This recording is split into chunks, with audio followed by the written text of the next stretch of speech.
کثرت سے توبہ کرے اپنے گناہوں پہ ندامت اور استغفار. اور توبہ ہے کیا؟ اس کی 3 شرائط ہیں. اگر حقوق اللہ کے بارے میں توبہ کرے انسان, نماز چھوٹ گئی اس کی, کہ اس پہ پچھتانا, شدید ندامت اور ریگریٹ, پہلی شرط اپنے گناہوں پہ پچھتانا. یہ نہیں کہ اپنے گناہ کر کے بڑا انسان اپنے آپ کو توپ سمجھ رہا ہے, جانی تیرے بھائی نے یہ کام کیا یا تیرے بھائی نے وہ کام کیا, نہیں. ندامت اور شرمندگی اور اس پہ نا ریپینٹ کرنا. دوسرا step immediate leaving of sins, فوراً سے گناہوں کو چھوڑنے کا ارادہ کر دینا. اور تیسرا اسٹیپ آئندہ کبھی نہ کرنے کا ارادہ کرنا. یہ 3 شرائط ہیں توبہ استغفار کی. وہ جھوٹا توبہ کرتا ہے جو کہ روتا بھی ہے اور پھر پلان بھی کرتا ہے کہ میں توبہ کروں گا, یہ جھوٹے کی توبہ ہے. اور یہ جھوٹے کی توبہ ہے جو کہ رو بھی رہا ہے اور استغفار استغفار استغفار پڑھ بھی رہا ہے, یا استغفر اللہ الذی لا الہ الا هو الحی القیوم واتوب الیہ پڑھا ہے اور حرام ریلیشن شپ کو نہیں چھوڑا. یہ جھوٹا استغفار ہے جو کہ استغفر اللہ کی تسبیح پھیری جا رہا ہے لیکن سودی جاب کو نہیں چھوڑا اور گناہوں کو نہیں چھوڑا. یہ شرط ہے گناہوں کی کہ انسان گناہوں کو چھوڑا جائے. ٹھیک ہے, تو یہ سلف صالح کہتے ہیں کہ جو گناہوں کو بھی نہ چھوڑے اور استغفر اللہ پڑھتا رہے, یہ جھوٹوں کے استغفار ہے. امیجن میں آفس کی کھڑکیاں کھول دیتا ہوں اور اے سی آن کر دیتا ہوں, کیا کمرہ ٹھنڈا ہوگا؟ میں نے ساری کھڑکیاں کھول دی اور اے سی آن کر دیا, کمرہ ٹھنڈا ہوگا؟ نہیں. کیوں؟ کیونکہ اے سی کی جس طرح ہوا آ رہی تھی اس طرح باہر جا رہی ہے. تو اس طرح سے استغفار, اگر انسان گناہ کر رہا ہے اور استغفار کرتا جا رہا ہے تو there is no difference in his life. گناہ بھی کر رہا ہے اور استغفار بھی پڑھتا جا رہا ہے. جیسے اے سی بھی آن ہے اور گھر کی کھڑکیاں بھی دروازے بھی کھلے ہوئے ہیں اور گھر میں کوئی فرق نہیں پڑا. جو مقصد تھا کیا کہ کولنس ہو کمرے میں, ٹھنڈک ہو, وہ اچیو نہیں کر پا رہا. تو استغفار کا جو مقصد تھا کہ انسان اپنے گناہوں کو بخشوائے اور آپ کی رضا کو حاصل کرے, وہ انسان نہیں حاصل کر پا رہا کیونکہ وہ اس گناہ کو نہیں چھوڑا. کیونکہ ایک بات یاد رکھیں, جو بھی گناہ وما اصابکم من مصیبت فبما کسبت ایدیکم ویعفو عن کثیر, یہ اللہ کا قرآن میں رول ہے. جو بھی تمہارے میں مصیبتیں پریشانیاں آتی ہیں وہ تمہارے اپنے ہاتھوں کی وجہ سے ہیں, وہ تمہارے اپنے گناہوں کی وجہ سے ہیں. ویعفو عن کثیر, اور اللہ تو بہت معاف کرنے والا ہے. تو ہماری لائف میں جو پرابلمز ہیں they are directly proportional to our sins. When our sins increase, our problems increase. When our sins decrease, our problems decrease. اور گناہ اگر انسان کر لے اور مشکلات ہوں تو پھر کس طرح سے ان کو کم کرے؟ توبہ استغفار سے ان کو ختم کر دے. انہ کان غفارا وربک الغفور ذو الرحمہ, تمہارا رب بہت معاف کرنے والا اور رحم کرنے والا ہے. میں کیا کروں گا؟ ما یفعل اللہ بعذابکم ان شکرتم وآمنتم, میں کیا کروں گا تمہیں عذاب دے کے اگر تم شکر گزار اور ایمان والے بن جاؤ. یرید اللہ ان یتوب علیکم, اللہ یرید ان یتوب علیکم, اللہ تعالیٰ چاہتے ہیں تمہیں معاف کر دیں. التائب من الذنب کمن لا ذنب له, گناہ سے توبہ کرنے والا ایسا ہی ہے جس نے کبھی گناہ کیا ہی نہیں تھا. تو جیسے گناہ معاف ہوتے ہیں تو انسان کی پرابلم مشکلات بھی کم ہو جاتی ہیں, جو عذاب اور مشکلات ہوتی ہیں وہ کم ہو جاتی ہیں. اور اللہ تعالیٰ کی پنشمنٹ, اللہ تعالیٰ ان 2 بستیوں کو عذاب نہیں دیتا جن میں 2 کوالٹیز ہوں, ان میں سے ایک بھی ہو. یا تو اللہ کے نبی موجود ہوں بیچ میں تو اللہ تعالیٰ عذاب نہیں دیتے. اللہ تعالیٰ فرماتے ہیں وما كان الله ليعذبهم وانت فيهم, اے رسول صلی اللہ علیہ وسلم ہم ان کو عذاب تب تک نہیں دیں گے جب تک آپ ان کے اندر ہیں. اب اللہ کے بھی تو چلے گئے صلی اللہ علیہ وسلم, آپ کیا کریں ہم لوگ. اب دوسری چیز وما كان الله معذبهم وهم يستغفرون, اللہ تعالیٰ ان کو تب تک عذاب نہیں دیں گے جب تک وہ توبہ استغفار کرتے رہیں گے. یہ جو کووڈ-19 آیا ہے, یہ جو لاکھوں لوگوں کی جاب چھوٹ گئی ہیں, یہ جو لاکھوں لوگوں کے بزنس تباہ ہو گئے ہیں, یہ جو سیلاب اور زلزلے آتے ہیں, یہ جو بیماریاں آ رہی ہیں, لاکھوں لوگوں کی وفات ہوئی ہے, اس کی کیا وجہ؟ ہمارے اپنے گناہ.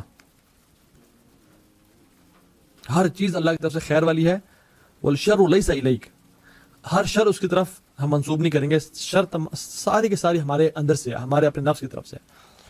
اللہ تعالیٰ, اللہ کے نبی صلی اللہ علیہ وسلم حالانکہ ان کے اگلے پچھلے گناہ معاف, لیغفر اللہ لک ما تقدم من ذنبک وما تاخر, اے نبی آپ کے اگلے پچھلے گناہ معاف کر دیں. ہم ایک ہی محفل میں بیٹھے ہوئے ہیں, 70 سے 100 دفعہ استغفار کرتے ہیں. یہ رسول اللہ صلی اللہ علیہ وسلم کر رہے ہیں. میں اور آپ کس کھیت کی مولی ہیں جو ہم توبہ استغفار نہیں کرتے؟ جو شخص یہ کہتا ہے استغفر اللہ الذی لا الہ الا هو الحی القیوم واتوب الیہ, اللہ تعالیٰ اس کے تمام گناہ معاف کر دیتے ہیں, چاہے وہ جنگ کے میدان سے پیٹھ پھر کے کیوں نہ بھاگا ہو.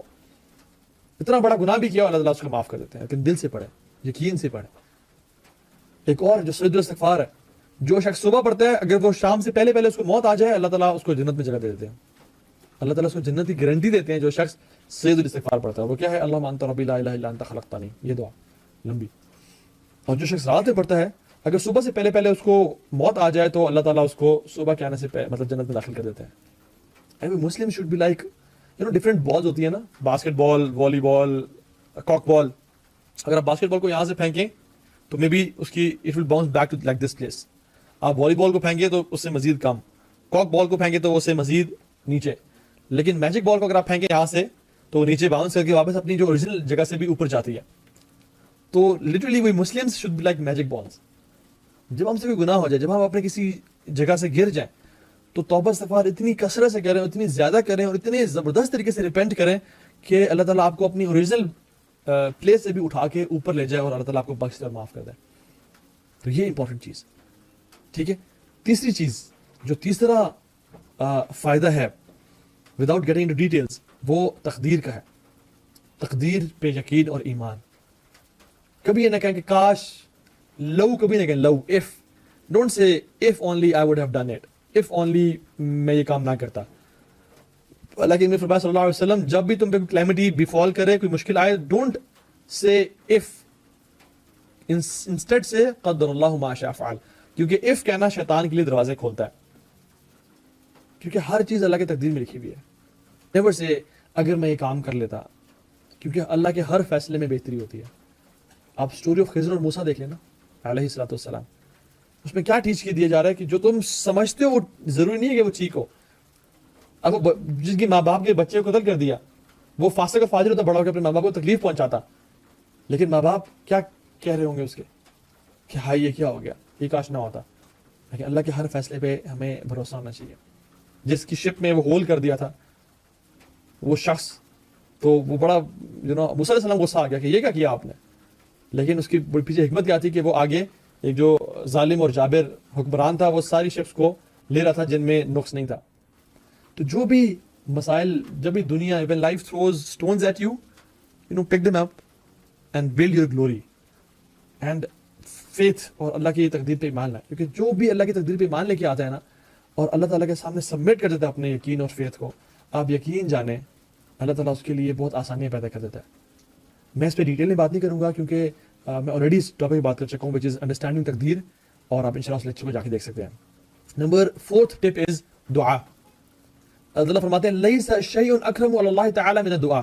کوئی چیز ایسی نہیں ہے جو اللہ تعالیٰ کے ہاں عزیز ہے اور اکرم ہے فرام دعا. کیونکہ دعا تقدیر کو بھی چینج کر دیتی ہے.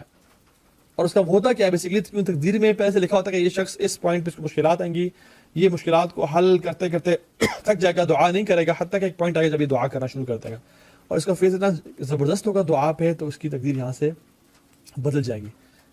کیونکہ اللہ تعالیٰ علام الغیوب ہے, ہر چیز کو جانتے ہیں, اور وہ پھر اس طرح سے جو ہے نا اس کی تقدیر بدلے گی. دس از ہاؤ دعا ورکس. عمر بن خطاب رضی اللہ عنہ جب جا رہے تھے, تو آگے سے خبر آئی کہ آپ کیا ڈماسکس جا رہے تھے غالباً, وہاں پہ تعاون پھیل گیا. تو انہوں نے کہا کہ وہاں پہ تعاون پھیل گیا, تو آپ ہم واپس چلتے ہیں. تو ابو عبیدہ ابن جراح رحمہ اللہ رضی اللہ عنہ نے فرمایا کہ فرار من قدر اللہ, کیا آپ اللہ کی تقدیر سے بھاگ رہے ہیں؟ عمر بن خطاب کہتے ہیں کہ نفر من قدر اللہ تعالی الی قدر اللہ تعالی, ہم اللہ کی تقدیر سے بھاگ کے اللہ کی تقدیر کی طرف ہی جا رہے ہیں. مینس کہ اللہ تعالیٰ نے تقدیر میں لکھا ہوا تھا ہمارا مڑنا اور ہمارا اس دنیا میں سے مطلب ڈماسکس نہ جانا اور واپس پیچھے چلے جانا.